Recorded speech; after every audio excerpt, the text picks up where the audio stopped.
The ledger lay open on Dr. Elias Thorne's desk, its pages brittle and foxed with age, a testament to years of meticulous, almost obsessive record-keeping. Outside his window, the Alabama sun, a relentless orb of fire, beat down on the dusty main street of Willow Creek.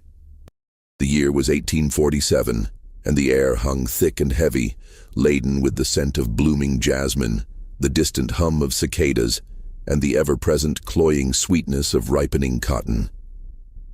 But Thorne, a man whose world was usually confined to the tangible and the empirical, was lost in a pattern that defied easy explanation, a chilling anomaly that had begun to consume his every waking thought.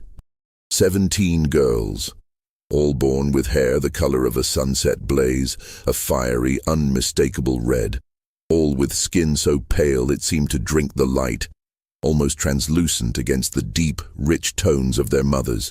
And not one of them, not a single one, had a known father. The first instance had been a curiosity, a genetic quirk. The second, a strange coincidence. But by the 17th, spread across 6 different plantations, the pattern had solidified into something far more sinister, a silent accusation etched into the very fabric of the community.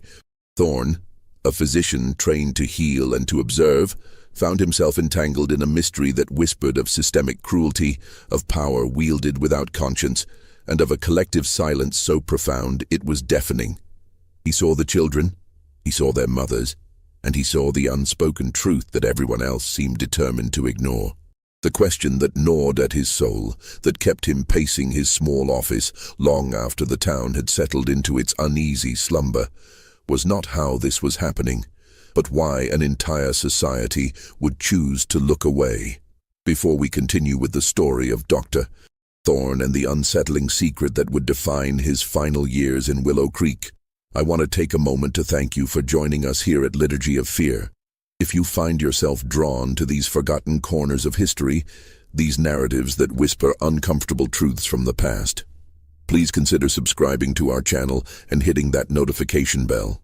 The algorithms often overlook stories like these, stories that challenge our perceptions and force us to confront the darker aspects of human history. Your support is invaluable in ensuring we can continue to bring these hidden histories to light.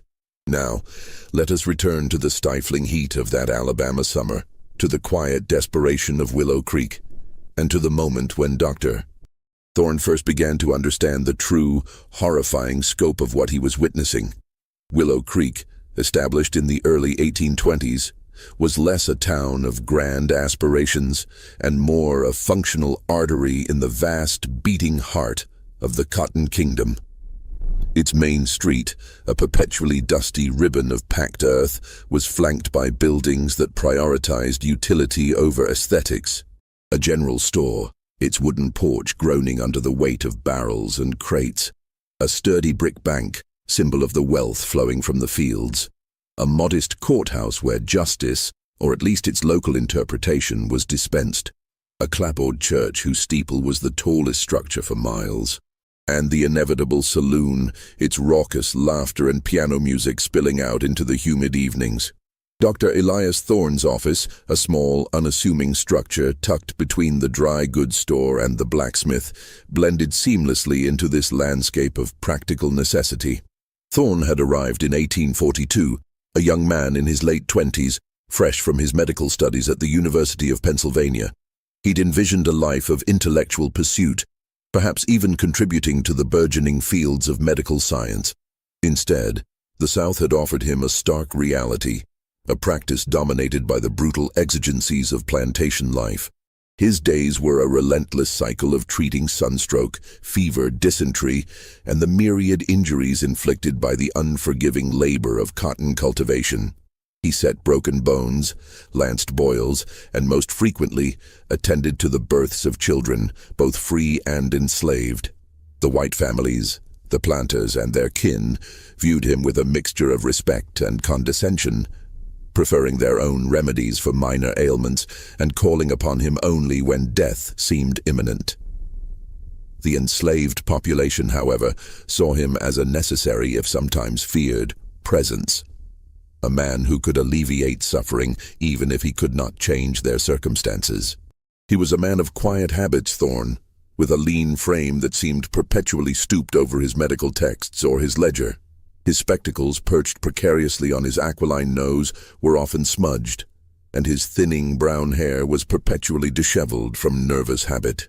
He was a bachelor, his life devoid of the domestic comforts that many of his peers enjoyed. His true companions were his books, his meticulous notes, and the ever-present unspoken questions that simmered beneath his calm exterior. He was, above all, an observer, a man who believed in the power of data, of patterns, of the cold, hard facts that could be gleaned from careful documentation. It was this very dedication to observation that had led him down this unsettling path. The first entry that would later haunt him was made in the spring of 1844. He'd been summoned to the Beaumont plantation, one of the largest and most prosperous estates in the county, owned by the formidable Augustus Beaumont. The call had come in the dead of night, a frantic rider on a lathered horse signaling a difficult birth. The mother, a young enslaved woman named Clara, couldn't have been more than 18. She'd been in labor for nearly a day, her cries muffled by the thick walls of the small windowless cabin she shared with her family. Thorne had worked tirelessly, his brow beaded with sweat in the oppressive heat, guiding the birth with practiced hands. When the infant finally emerged, a tiny, squalling bundle, Thorne had performed his routine examination. He'd checked for 10 fingers, 10 toes, listened to the strong beat of her tiny heart, and cleared her lungs. A healthy girl by all accounts.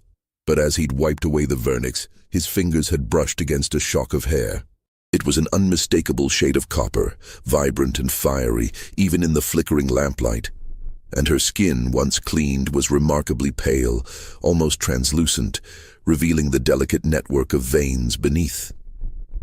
He'd glanced at Clara, whose skin was the color of rich earth, and then at the other women in the cabin, their faces etched with concern, their complexions uniformly dark. Red hair, Thorne knew from his medical texts, was a rare genetic variation that could appear in any population. But this combination, the intense red, the extreme pallor, was striking. "A beautiful girl, Clara," he'd said, his voice softer than usual, as he wrapped the infant in a clean cloth and gently placed her in her mother's trembling arms. Strong and healthy, Clara had looked down at her daughter, her face a complex tapestry of exhaustion, relief, and something else Thorne couldn't quite decipher. A flicker of fear, perhaps, or a deep, weary resignation. "Thank you, doctor," she'd whispered, her voice hoarse, her eyes never leaving the tiny face nestled against her breast. Thorne had lingered, as was his custom, ensuring both mother and child were stable. As he'd packed his instruments, the question, almost an afterthought, had slipped out. "The father, is he here on the plantation?" The air in the cabin had grown heavy, thick with unspoken tension. The other women, who had been murmuring softly, fell silent, their gazes dropping to the rough-hewn floorboards. Clara had simply shaken her head, her eyes still fixed on her daughter. "Don't know, sir," she'd murmured, her voice barely audible. "Don't rightly know." It was an answer Thorne had heard countless times. In the brutal calculus of slavery, the paternity of enslaved children was often deliberately obscured, especially when a white man was involved. To acknowledge such a union was to invite complications, to challenge the carefully constructed fictions of racial purity and ownership. The children, regardless of their parentage, were simply absorbed into the enslaved population, their mixed heritage an open secret that was never openly acknowledged. Thorne, accustomed to the unspoken rules of this society, had accepted the answer without pressing further. He'd made a brief entry in his ledger. Female infant, healthy, unusual coloring. It was a curiosity, nothing more. But then, 8 months later, another call had come. This time from the Oakhaven plantation, a smaller, less prosperous estate owned by the struggling Oakhaven family. The mother, a woman named Bess, had gone into premature labor. Thorne had arrived to find a desperate situation, and despite his best efforts, the infant, another girl, had been weak and sickly. She'd lived only 3 days, but in those 3 days, Thorne had noted the same distinctive features: bright, fiery red hair and pale, almost translucent skin. He'd asked Bess the same question and received the same weary, resigned answer. "Don't know, sir. 2 red-haired girls, born months apart, on different plantations to different mothers." It was unusual, certainly, but Thorne, ever the rationalist, had still sought a scientific explanation. Perhaps a rare genetic trait, a distant common ancestor whose genes had resurfaced. He'd consulted his medical texts, searching for precedents, for explanations. But then there had been a third, and a fourth. And by the summer of 1847, when Thorne sat at his desk, the ledger opened before him, the number had climbed to 17. 17 girls, all with the same distinctive red hair and pale skin. 17 girls born to enslaved women across 6 different plantations. 17 girls whose fathers were unknown, or at least unacknowledged. The statistical improbability was staggering. Thorne had spent countless hours poring over his records, cross-referencing dates, locations, and the physical characteristics of the children. He'd ruled out environmental factors, genetic mutations within the enslaved population, as the mothers showed no such traits, and any other plausible scientific explanation. The only conclusion that remained, the only one that fit the undeniable evidence, was one that Thorne had initially resisted with every fiber of his being. These children all shared a father, a white father. A father with distinctive red hair who had access to multiple plantations and the power to ensure that his actions would never be questioned, never challenged, never even whispered about. The realization had settled upon Thorne slowly like a suffocating shroud. It was not a sudden epiphany, but a creeping dread, a cold certainty that seeped into his bones. He had uncovered a terrible truth, a systematic pattern of abuse that had been unfolding for years, right under the noses of an entire community. And now the impossible question: what should he do about it? The town of Willow Creek, like so many others in the antebellum South, operated on a delicate yet brutally enforced social contract. It was a world built on rigid hierarchies, where power flowed downwards from white men of property and wealth. At the bottom of this pyramid were the enslaved, who possessed no legal rights, no voice, no protection. The law itself was a tool designed to maintain this structure, to protect the interests of the powerful, and to crush any challenge to their authority. An enslaved woman who accused a white man of rape would not only be disbelieved, but would likely face severe punishment for daring to speak against a white man. The very concept of rape in such a context was legally meaningless. Enslaved people were property, and a man could not be accused of a crime for using his own property or for trespassing on another man's property with that man's tacit permission. The children born of such unions were simply more property, more assets to be worked or sold as their owners saw fit. Their existence was a testament to the absolute power of the white man. A power that extended even to the bodies of enslaved women. Even if Thorne could somehow bring charges against the perpetrator, and he had no legal standing to do so, the case would be heard by a judge who was likely a friend or business associate of the accused, and decided by a jury of white men who had every incentive to protect one of their own. An accusation of this nature would be seen as a betrayal of racial solidarity, a dangerous precedent that could undermine the entire system. The consequences for the women involved would be dire. To draw attention to their children's paternity would be to mark them as troublemakers, as threats to the social order. They would be punished, sold away, separated from their children and families. The very act of trying to help them would likely make their situations worse. Thorne understood all of this. He was not a naive man.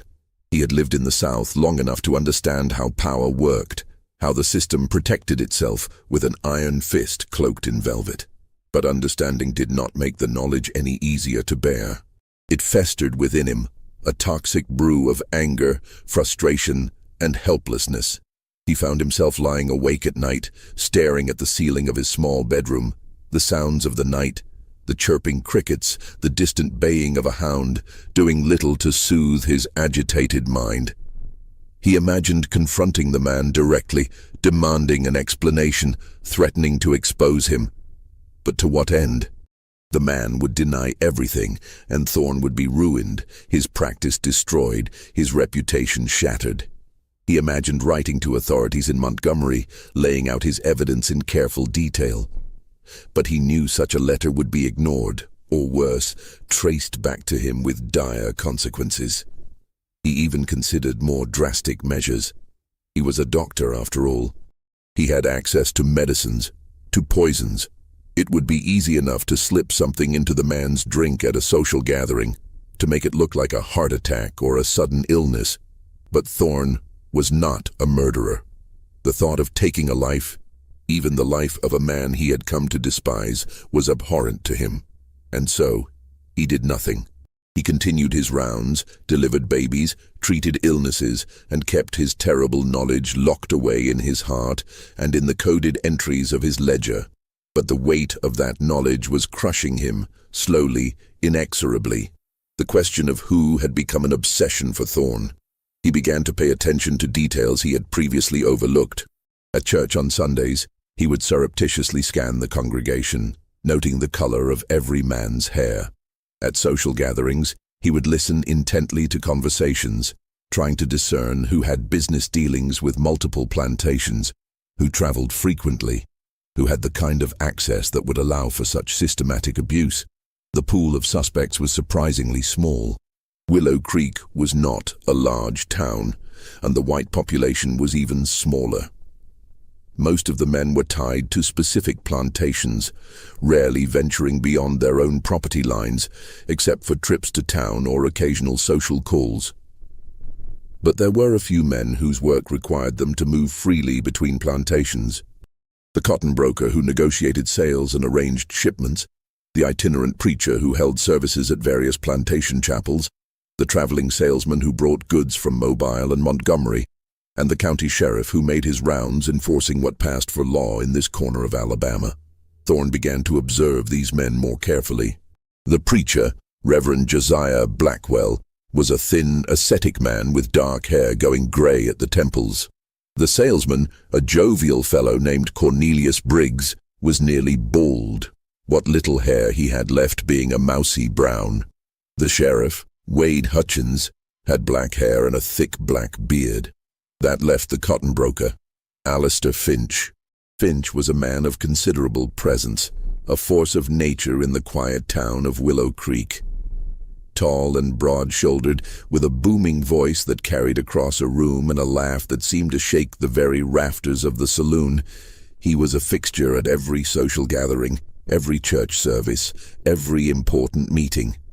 He had built his business from nothing, arriving in Willow Creek in the late 1830s with little more than a sharp mind, an uncanny knack for numbers, and a talent for negotiation.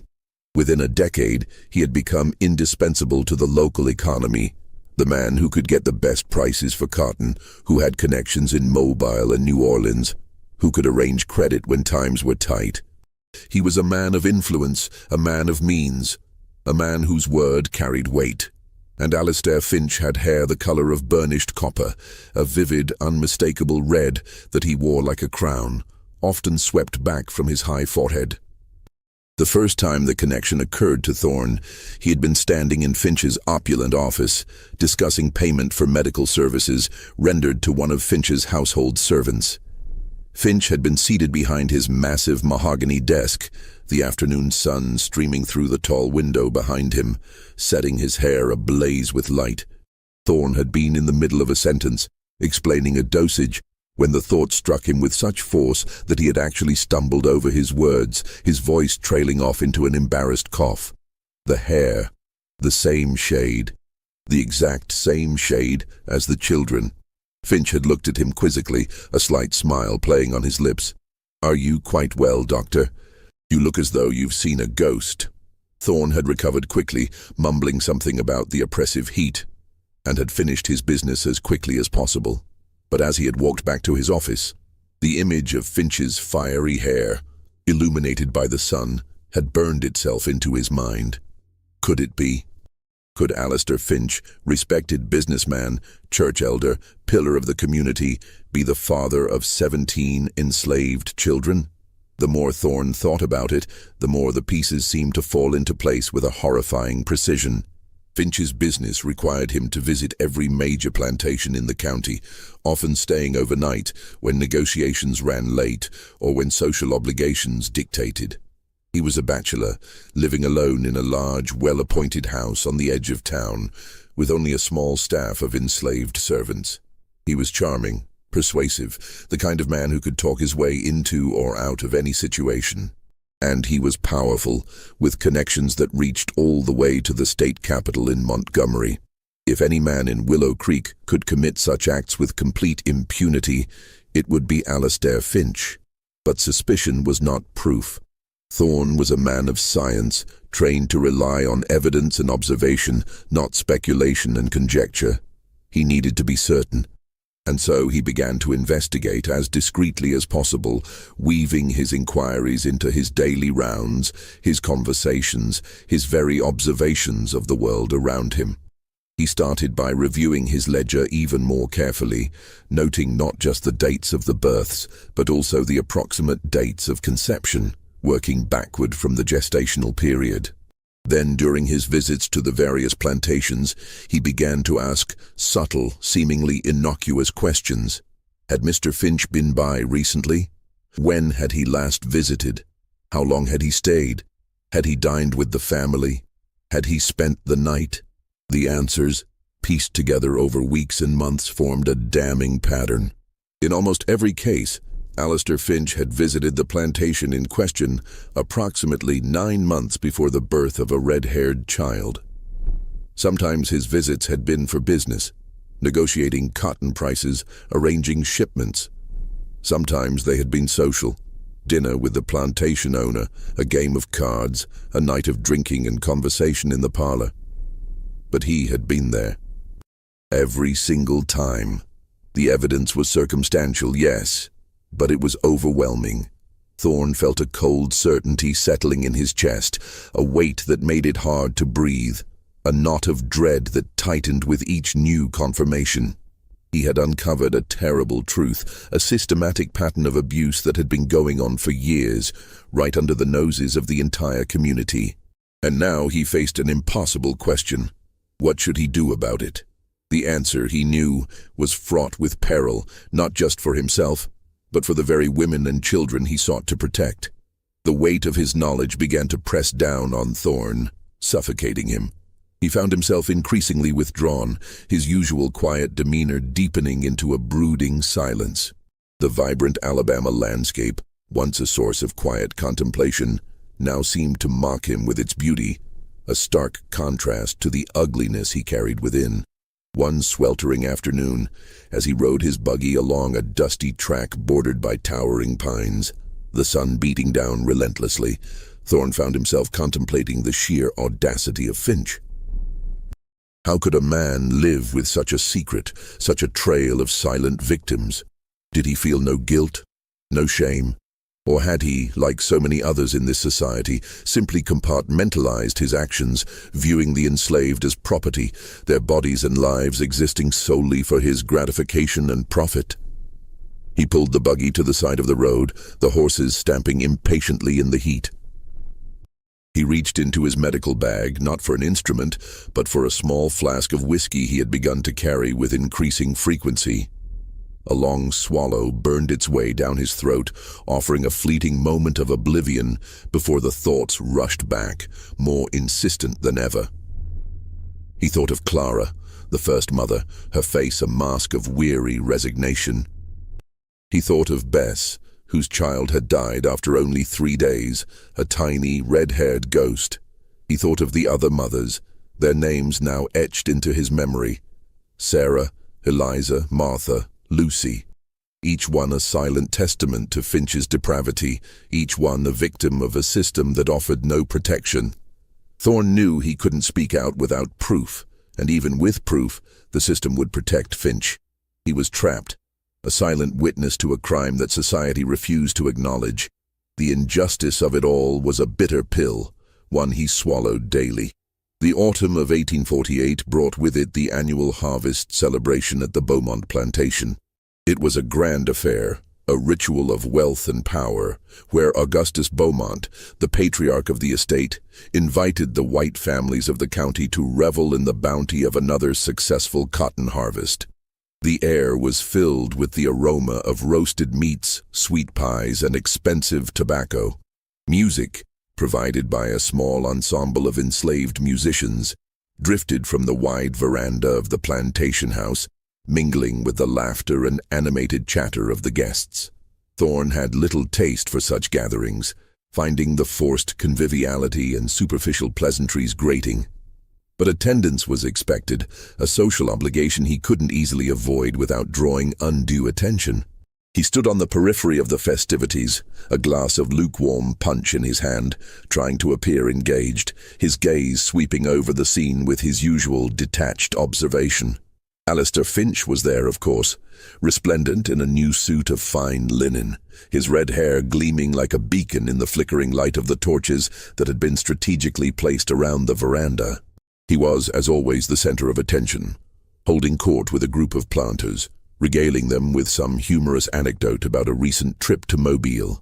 His booming laugh echoed across the gathering, and the other men laughed along with him, slapping him on the back, raising their glasses in toast to his wit and prosperity. Thorne watched him with a mixture of disgust and morbid fascination. How did he do it? How did he move through the world with such ease, such confidence, knowing what he had done, what he continued to do? Did he feel no pang of conscience, no flicker of shame? Or had he truly convinced himself that his actions were justified, that enslaved women were fair game, that the children he fathered were simply an unfortunate, yet ultimately inconsequential byproduct of his desires? As Thorne watched, a young enslaved girl, perhaps 7 or 8 years old, approached the group of men carrying a silver tray laden with fresh drinks. She was one of the house servants, dressed in a clean but simple cotton dress, her hair neatly tied back with a ribbon, and her hair was red. Bright, vivid, unmistakable red. Thorne recognized her immediately. She was Clara's daughter, the first of the red-haired children he had delivered. She had grown into a bright, curious child, and Thorne had seen her on several occasions during his visits to the Beaumont plantation. The girl offered the tray to the men, her eyes downcast, as she had been trained to do. The planters took their drinks without truly looking at her, their conversation barely pausing. But Finch paused. He looked at the girl, really looked at her, and for a brief, almost imperceptible moment, something flickered across his face. Recognition, a fleeting shadow of something unreadable. Thorne couldn't be sure. Then Finch smiled, a warm, almost paternal smile, and reached out to pat the girl gently on the head, his large hand ruffling her fiery red hair. "Thank you, child," he said, his voice surprisingly gentle. "You're doing a fine job." The girl bobbed a quick curtsy and hurried away, her small frame disappearing into the shadows. Finch turned back to his companions, the moment already forgotten, resuming his anecdote as if nothing had happened.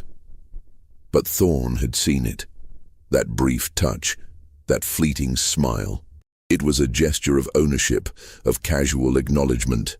Finch knew. He knew the girl was his daughter, and he didn't care. Or rather, he cared so little that he could acknowledge her in public, in front of dozens of witnesses, secure in the knowledge that no one would say a word. The sheer brazenness of it, the absolute impunity, was breathtaking. The realization hit Thorne like a physical blow, a punch to the gut that left him breathless. It wasn't just that Finch was committing these acts. It was that he was doing so openly, brazenly, confident in his absolute immunity. The entire community knew, or at least suspected, and they were all complicit in the silence. The planters who employed Finch's services, the wives who smiled and nodded at social gatherings, the sheriff who enforced the law, the preacher who delivered sermons on morality, they all knew, and they all chose to look away. Their silence was a shield, protecting Finch and, by extension, the fragile edifice of their own society. Thorne felt a wave of nausea wash over him. He set down his glass of punch, the clinking sound barely audible above the din, and made his way to the edge of the veranda, needing air, needing to escape the suffocating atmosphere of the celebration. He stood in the darkness beyond the torchlight, breathing deeply, trying to calm the frantic pounding of his heart. The sweet scent of jasmine now seemed cloying, sickly. "Dr. Thorne, are you unwell?" He turned, startled, to find Ilara, the elderly enslaved woman who served as a midwife on the Beaumont plantation, standing a few feet away. She had been watching him, her dark eyes, ancient and wise, filled with a quiet concern. Ilara was a woman of perhaps 60 years, her face a roadmap of lines etched by age and hardship, her hair a silver halo beneath her headscarf. She had assisted Thorne at dozens of births over the years, and he had come to respect her knowledge and skill. She knew more about childbirth than most trained physicians, her expertise born of decades of practical experience and an intuitive understanding of the human body. "I'm fine, Ilara," he said, though his voice sounded strained even to his own ears. "Just needed some air." Ilara nodded slowly, her gaze unwavering. "You been troubled lately, doctor?" she said quietly, her voice a low, resonant murmur. "I seen it in your face. You carrying something heavy." Thorne hesitated. He had never spoken openly about his suspicions, not to anyone, but Ilara was different. She was part of the enslaved community, privy to their secrets and their suffering, a silent guardian of their unspoken truths. If anyone would understand, it would be her. If anyone could offer a glimmer of insight, it was Ilara. "Ilara," he began slowly, choosing his words with immense care. "The children, the ones with red hair.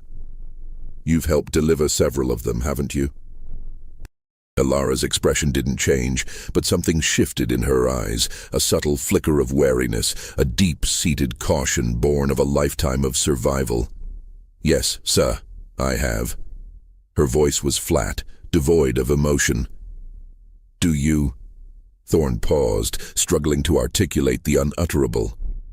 "Do you know who their father is?" For a long moment, Ilara said nothing. She looked past Thorne, toward the brightly lit veranda where the celebration continued, where Alistair Finch's booming laugh could still be heard above the music and conversation. The sounds of revelry seemed to mock their quiet, desperate exchange. "Some things, Doctor," she said finally, her voice barely above a whisper, "are better left unspoken. For the sake of the mothers, for the sake of the children. Speaking the truth don't always set you free. Sometimes it just gets you sold down the river, or worse." "But it's wrong," Thorne said, his voice tight with a raw, barely suppressed frustration. "What he's doing, it's wrong. Someone should..." "Should what?" Ilara interrupted, her voice, though still quiet, now sharp with an edge of weary anger. "Should speak up? Should accuse a powerful white man? And what you think would happen then, Doctor? You think there'd be justice? You think those women and children would be protected?" She shook her head slowly, a gesture of profound resignation. "No, sir. All that would happen is suffering. More suffering. The mothers would be punished. The children would be sold away, scattered like dust in the wind. And Mr. Finch, he'd go right on with his life, same as always. That's how this world works, Doctor. You know that as well as I do." Thorne felt the truth of her words like a knife in his chest, twisting deep. She was right. Of course she was right. The system was designed to protect men like Finch and to punish anyone who dared to challenge them. Speaking out would accomplish nothing except to cause more pain for those who were already suffering beyond measure. His idealism, his scientific belief in truth and justice, crumbled under the weight of her stark realism. "So we just do nothing?" he asked, his voice hollow, devoid of hope. "We just let it continue?" Ilara's expression softened slightly, a flicker of compassion in her ancient eyes. "We survive, Doctor. That's what we do. We protect our own as best we can. We love those children, red hair and all, and we raise them up strong. We teach them what we can. And we remember. We remember everything. Maybe someday things will be different. Maybe someday there'll be a reckoning. But that day ain't today. And it ain't gonna be tomorrow neither. She turned to go, then paused and looked back at him, her gaze piercing. You a good man, Dr. Thorne. You got a kind heart. But kindness ain't always enough in this world. Sometimes the best thing you can do is bear witness. Remember what you seen. Write it down. Maybe someday someone will want to know the truth. And then, your words, they might mean something. And with that, she disappeared back into the shadows, leaving Thorne alone with his thoughts, his terrible, useless knowledge, and the suffocating realization that the silence was not just a choice, but a brutal necessity for survival. The years that followed were a slow, agonizing torture for Thorne. He continued his practice, continued his rounds, continued to deliver the red-haired children that appeared with disturbing regularity. By 1852, the number had grown to 23. 23 girls, scattered across the county, all bearing the unmistakable mark of their father. Each birth was a fresh wound, a new entry in his ledger, a further testament to his own impotence. He watched them grow, these children. Some were bright and spirited, full of life despite the circumstances of their birth, their fiery hair a defiant crown. Others were quiet and withdrawn, as if they sensed the weight of the secret they carried, the unspoken questions that hung in the air around them. All of them were treated differently, set apart by their unusual appearance. Some in the enslaved community embraced them, protecting them as Alara had said, weaving them into the intricate tapestry of their families. Others kept their distance, as if the children's very existence was a dangerous reminder of the power dynamics that governed their lives, a visible scar on the face of their community. Thorne also watched Alistair Finch, though he tried to be subtle about it, his observations becoming almost a morbid ritual. Finch continued to prosper, his business growing, his influence expanding. He had been elected to the town council, appointed as an elder in the church, his voice carrying significant weight in both secular and spiritual matters. He donated generously to local causes, funded the construction of a new schoolhouse, sponsored 4th of July celebrations with lavish fireworks displays. He was, by all accounts, a model citizen, a man of virtue and integrity, a pillar of the community.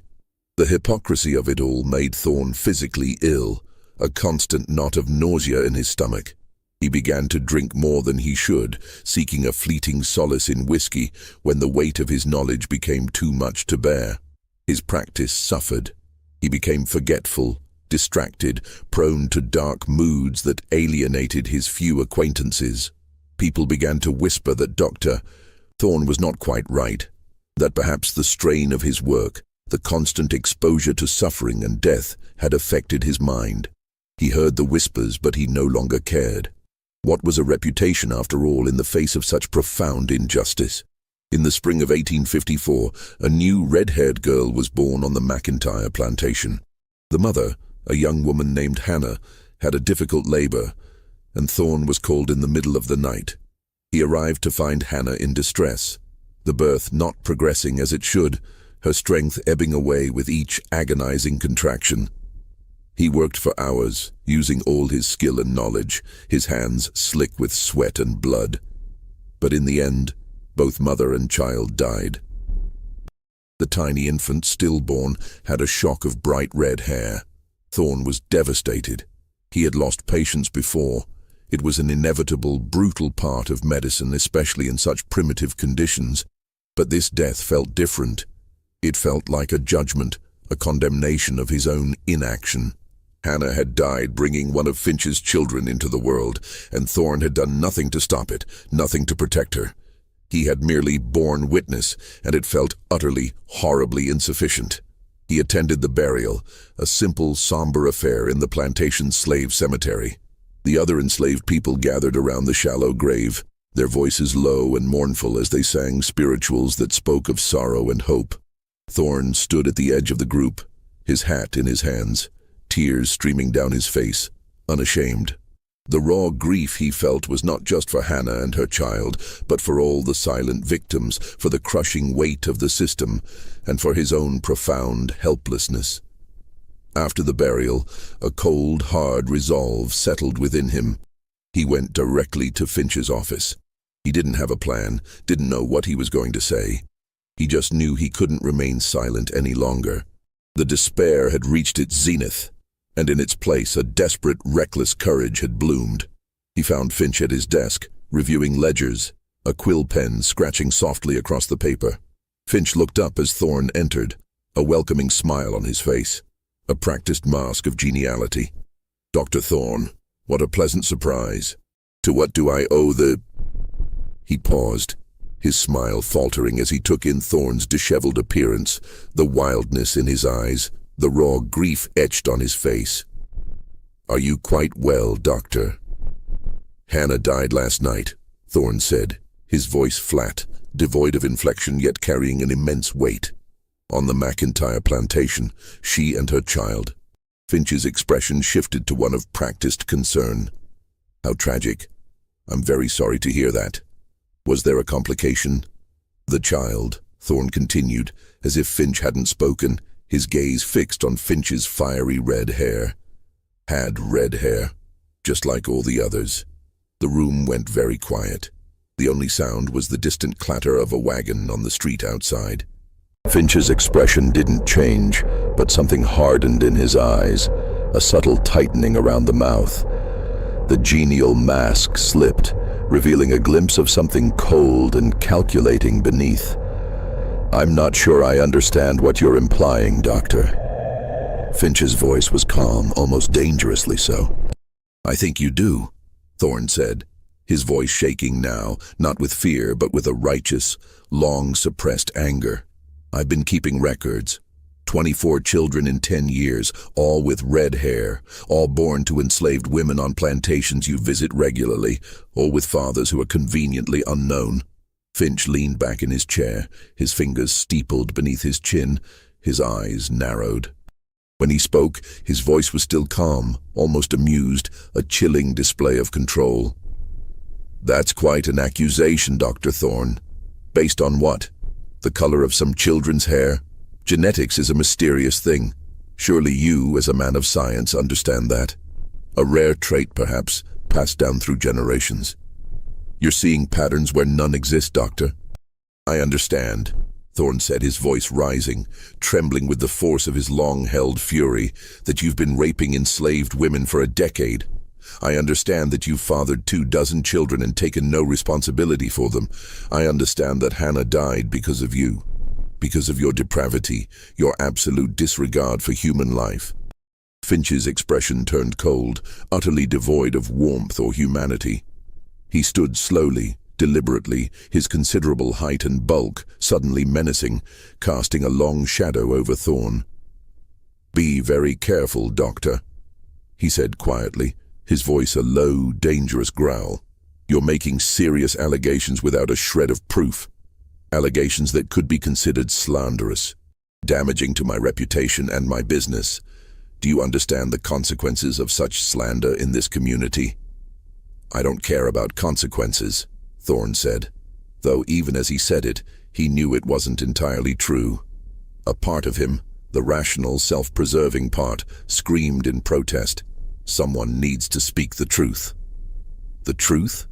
Finch laughed, a harsh, bitter sound that held no mirth. "The truth is that you're a lonely, bitter man who's been drinking too much and letting his imagination run wild. The truth is that you have no proof of anything that would stand up in any court of law. The truth is that if you repeat these accusations to anyone else, I will ruin you. I'll have you run out of this county, a disgraced charlatan. I'll make sure you never practice medicine again, anywhere in this state. Do you understand me, Doctor?" Thorne stared at him, at the cold certainty in his eyes, at the absolute, unyielding power emanating from him. And in that moment, he felt his courage crumble, his desperate resolve dissolve into a bitter, impotent despair. Finch was right. He had no proof that would stand up in any court. He had suspicions, circumstantial evidence, a pattern that could be explained away as coincidence by anyone determined to do so. And Finch had power, connections, the full, unyielding weight of the social order behind him. Thorne was a single, insignificant man against an entire system. "Get out of my office," Finch said, his voice like ice, dismissing Thorne as if he were an annoying fly. "And if you value your livelihood, your reputation, or even your continued presence in this town, you'll forget this conversation ever happened. You'll forget everything you think you know." Thorne left, his legs shaking, his heart pounding a frantic rhythm against his ribs. He had confronted Finch, and he had lost. Nothing had changed. Nothing would change. The silence, he realized, was not just a choice, but a weapon. The confrontation with Finch marked a profound turning point for Thorne. He withdrew further into himself, his practice dwindling as his reputation for instability grew. The whispers about poor Dr. Thorne became louder, more frequent. He spent his days in his office, poring over his ledger, adding new entries as more red-haired children were born, each one a fresh stab of pain. He had given up any hope of justice, any hope of stopping Finch. All he could do now was what Ilara had suggested. Bear witness. Remember. Document. His ledger became his confessional, his silent scream against the injustice. His once neat office became cluttered, dusty. Books lay open, forgotten. The scent of stale tobacco and whiskey mingled with the faint lingering smell of antiseptic. He rarely ventured out, preferring the company of his thoughts, however dark, to the polite, pitying glances of the townspeople. He was a ghost, haunting his own life, a man consumed by a truth too terrible to speak. In the summer of 1857, as the oppressive heat of July settled over Willow Creek, Thorne received an unexpected visitor. A young woman, perhaps 25 years old, appeared at his office door. She was well dressed in a simple but elegant traveling suit, her hair neatly pinned beneath a modest bonnet, her eyes bright with an intelligent, unwavering gaze. She introduced herself as Miss Abigail Winters, a teacher from Boston who had come south to work with a missionary society dedicated to improving conditions for enslaved people. Thorne was immediately wary. Abolitionists were not welcome in Alabama, and anyone associated with them was viewed with deep suspicion, often with outright hostility. He had heard stories of such individuals being run out of town, sometimes violently. But Miss Winters was persistent. Her quiet determination of force Thorne found difficult to resist. Eventually he agreed to speak with her, ushering her into his dimly lit office. "I've been traveling through the South," she explained, her voice clear and calm as she sat opposite Thorne, her hands clasped neatly in her lap, "documenting the conditions of slavery. Not for immediate publication, Doctor. I'm not foolish enough to think I could publish such things openly in this climate, but for the historical record. So that someday, when this terrible institution is finally abolished, people will know the truth of what happened here. The full, unvarnished truth." "A noble goal," Thorne said dryly, his voice raspy from disuse. He poured himself a small measure of whiskey, offering none to his guest. "And a dangerous one." "Perhaps," Miss Winters acknowledged, her gaze steady, "but necessary. I've heard rumors, Dr. Thorne, about unusual patterns in this county, children born with distinctive features. I was hoping you might be able to provide some insight. Your name was mentioned by a few of the midwives I spoke with, particularly an older woman named Ilara on the Beaumont plantation. She spoke highly of your kindness and your keen eye." Thorne felt his heart begin to race, a frantic flutter in his chest. How had she heard? Who had told her? Ilara, of course. He studied Miss Winters' face, trying to gauge her intentions, her sincerity. Was she truly seeking truth, or was she merely a provocateur, a danger to everyone involved? "Why would you think I'd know anything about that?" he asked, his voice guarded. "Because you're the doctor who delivers most of these children," Miss Winters said simply, her directness disarming. "And because I've been told you're a man of conscience, troubled by what you've witnessed. Ilara said you were a man who carried the truth like a heavy stone." For a long moment, Thorne said nothing. The silence in the room was thick, punctuated only by the buzzing of a fly against the window pane. Then, slowly, deliberately, he reached into his desk drawer and pulled out his ledger. He opened it to the pages where he had meticulously documented the births, the dates, the plantations, the distinctive features of the children. The faded ink, the precise handwriting, were a stark contrast to the chaos and despair they represented. 27, he said quietly, his voice barely a whisper, as if speaking the number aloud might shatter the fragile peace of the room. 27 girls in 13 years, all with red hair and pale skin, all born to enslaved women. All with the same father, though his name is never spoken. Miss Winters leaned forward, her eyes scanning the pages, her expression one of grim understanding. "Do you know who the father is?" "Yes," Thorne said, the word a bitter taste in his mouth. "But I can't prove it. Not in any way that matters here, and even if I could, it wouldn't matter. He's too powerful, too well connected.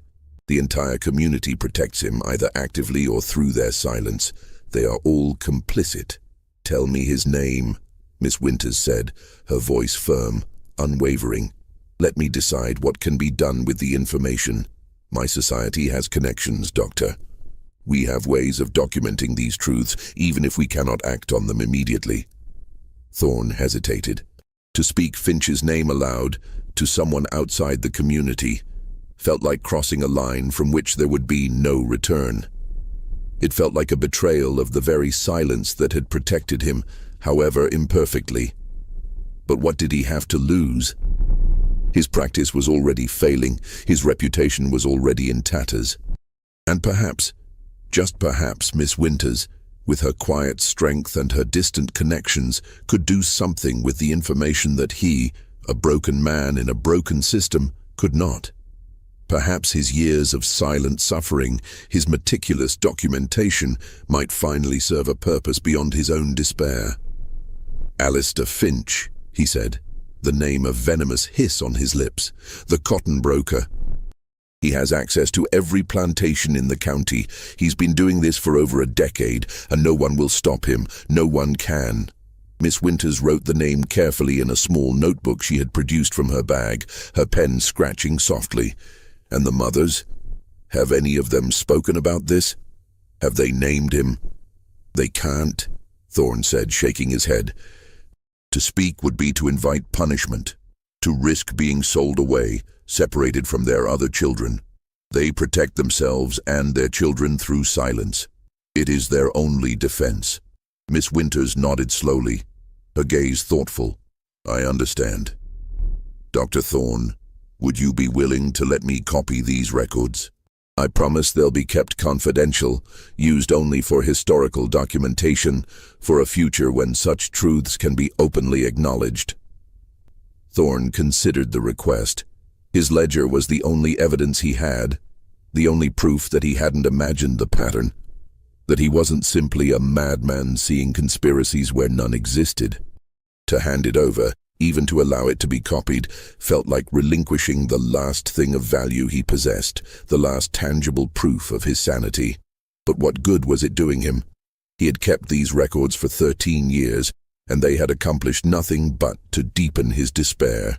Perhaps in Miss Winters' hands they might serve some purpose, might contribute to some future reckoning, a distant echo of justice.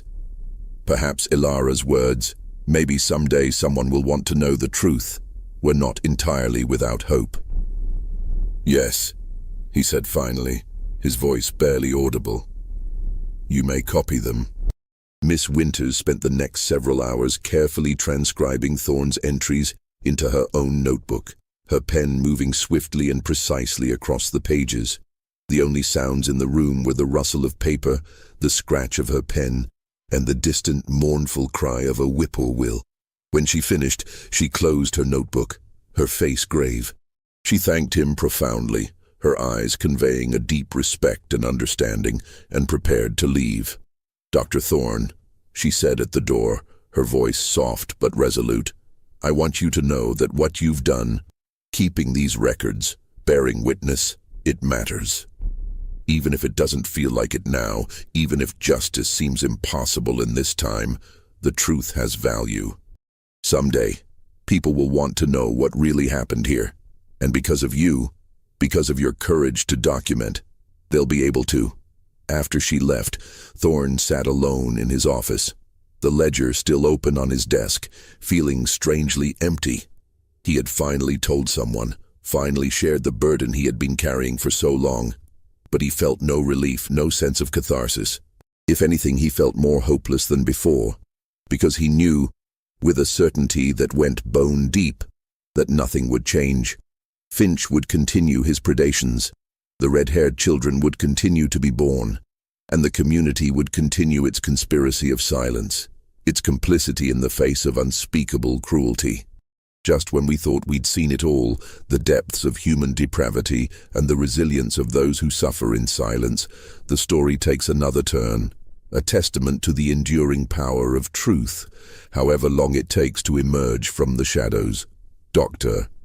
Elias Thorne died in the winter of 1859, 2 years before the outbreak of the Civil War that would tear the nation apart and ultimately, irrevocably, end the institution of slavery. He died alone in his small house, his practice long since abandoned, his reputation in ruins, a forgotten man in a town that had chosen to forget him. The official cause of death was listed as heart failure, a convenient diagnosis, but those who had known him suspected it was more a failure of the spirit, a slow surrender to despair, a heart broken by the weight of unspoken truths. His possessions were sold to pay his meager debts. His medical instruments, his books, his worn furniture, all went to auction, scattered to the winds.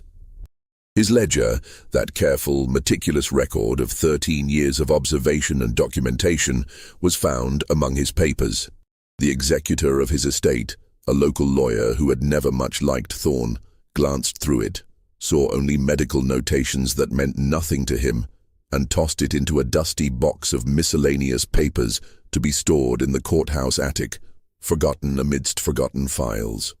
Alistair Finch attended Thorne's funeral, as befitted a prominent citizen paying respects to a fellow professional. He stood at the graveside, his red hair now liberally streaked with grey, his face a picture of solemn respect. He listened to the brief perfunctory eulogy delivered by Reverend Blackwell. If he felt any guilt, any remorse, any acknowledgement of the role he had played in Thorne's decline, his face betrayed nothing. He was a man utterly devoid of conscience, a master of deception, his public persona an impenetrable shield. The red-haired children continued to be born, though less frequently as Finch aged, his vigor perhaps waning, or his opportunities diminishing. By the time the Civil War broke out in 1861, there were 31 of them, scattered across the county, ranging in age from infancy to 17 years. Some had been sold away, disappearing into the vast anonymous landscape of slavery, their fates unknown. Others remained on the plantations where they had been born, growing up in the shadow of their unacknowledged paternity, their fiery hair a constant, silent question. When the war came, it brought chaos and destruction to Alabama. Plantations were burned, families were scattered. The entire social order that had sustained slavery collapsed in a maelstrom of fire and blood.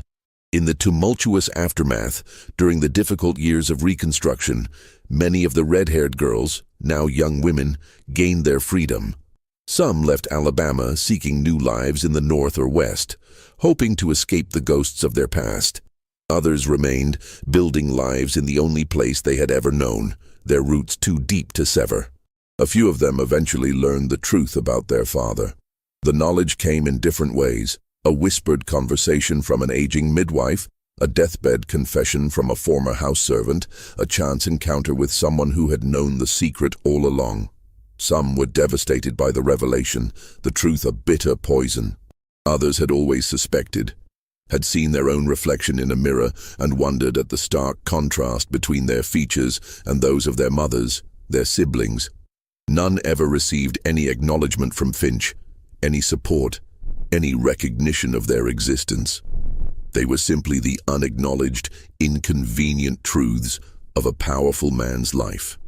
Alistair Finch himself survived the war, though his business was ruined, his fortune decimated by the collapse of the cotton economy.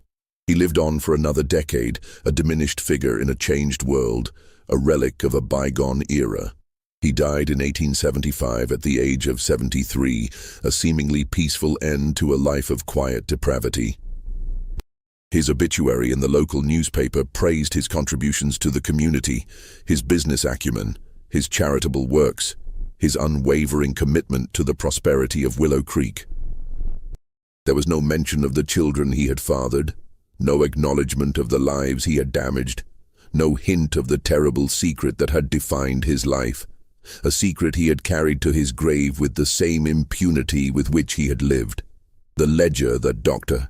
Elias Thorne had kept so carefully remained in the courthouse attic for decades, forgotten and gathering dust, a silent witness to a forgotten history.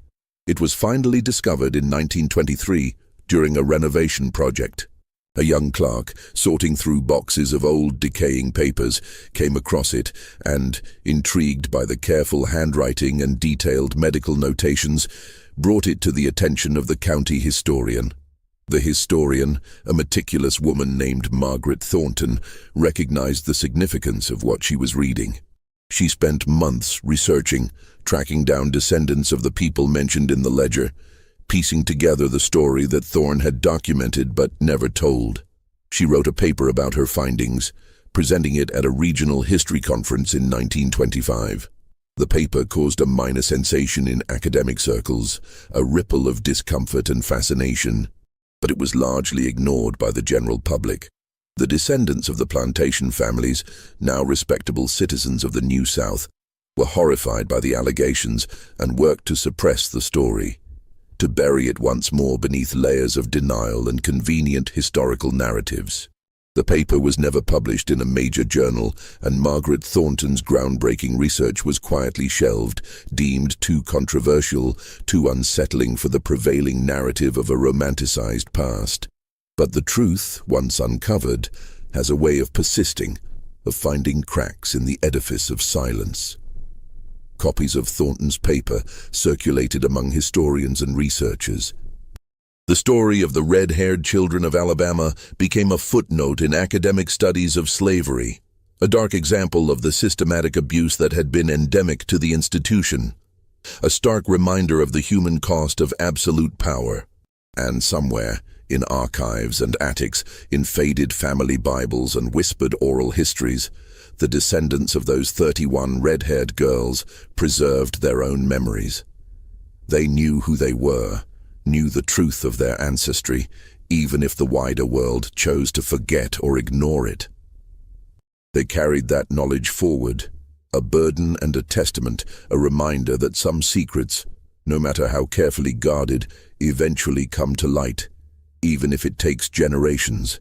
Dr. Elias Thorne had spent the last years of his life in despair, convinced that his documentation had been meaningless, that the truth would die with him, unheard and unacknowledged. He never knew that his careful records would survive, that they would eventually contribute to a broader understanding of the horrors of slavery, of the insidious ways in which power corrupts and silence enables. He never knew that the act of bearing witness, of simply recording what he had observed, would matter. But it did matter. It does matter. Because history is not just the story of the powerful and the victorious. It's also the story of those who suffered in silence, whose lives were shaped by forces beyond their control, whose existence was denied or erased by those who found it inconvenient. The red-haired girls of Alabama were real. Their mothers were real. Their suffering was real, and though justice was denied them in their own time, the truth of their existence endures, a testament to the human capacity for both cruelty and resilience, a reminder of the terrible price of silence, and a challenge to those of us who inherit these stories to ensure that such injustices are never forgotten, never repeated, never allowed to hide in the shadows of history. If this story has moved you, if it's made you think about the hidden histories that surround us, please consider sharing it. These are not easy stories to tell or to hear, but they are necessary. They remind us of where we've been and challenge us to do better. Subscribe to Liturgy of Fear for more journeys into the forgotten corners of American history, and remember, the past is never truly past. It lives on in the stories we tell, the truths we uncover, and the lessons we choose to learn.